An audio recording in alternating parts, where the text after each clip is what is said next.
আমি মাঝে মাঝে বক্তৃতায় বলি, সিঙ্গাপুরে জুতা পালিশের জন্য মুচি নাই, ডিজিটাল মেশিন আছে। জুতা ঢুকাই দিবেন, পালিশ হয়ে বাইর হবে, ভিতরে ডলার দিয়ে দিবেন। বাঙালি দিয়ে যখন জুতা ঢুকাইছে আর পালিশ হয়ে বাইর হয়ে গেছে, বাঙালি দেখে টাকা নেওয়ার লোক নাই, কাল বিলম্ব না করে বাঙালি ফতোয়া আবিষ্কার করে দিছে, যেখানে মানুষ নাই ওখানে টাকা দেওয়া যায় নাই। এখন বাঙালি শুধু জুতা ঢুকায়, পালিশ হয়ে বাইর হয়, পায়ে দিয়ে হেঁটে যায়, একটি টাকাও দেয় না।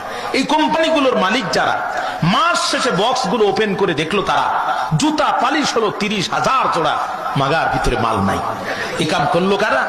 এটা ধরার জন্য তারা নিয়োগ করলো সিসি ক্যামেরা।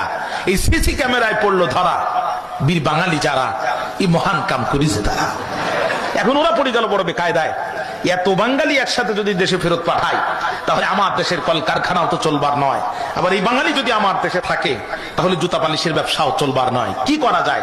ওরা সফটওয়্যার ইঞ্জিনিয়ারদেরকে ডাক দিয়ে বলছে, বাবা বেতন তো নিবা, একটু উপকার কি করবা, এমন একটা সফটওয়্যার বানাও যাতে বাঙালিও থাকে, জুতা পালিশের ব্যবসাও চলে।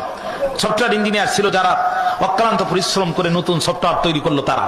আর সেটি হচ্ছে, জুতা একটা দিবেন, পালিশ হয়ে বাইর হবে, আর একটা দিবেন, পালিশ হবে, তবে বাহির হবে না ততক্ষণ, ভিতরে ডলার দিবেন না যতক্ষণ। বাঙালি কয়, এই সামান্য বুদ্ধি দিয়ে কি আমাদের আটকানো যায়? বাঙালি এক মেশিনে জুতা একটা দেয়, পালিশ হয়ে যখন বাইর হয়, দ্বিতীয় জুতা ওই মেশিনে দেয় না, ও সামনের মেশিনে যে আরেকটা মেশিন পায়, ওখানে আরেকটা দেয়, এখান থেকে একটা, ওখান থেকে একটা, এই দুই মেশিন থেকে দুই জুতো পরে বাঙালি বীরের মতো হেঁটে যায়। বলছিলাম না ভাই, এদের কাছে অসম্ভব।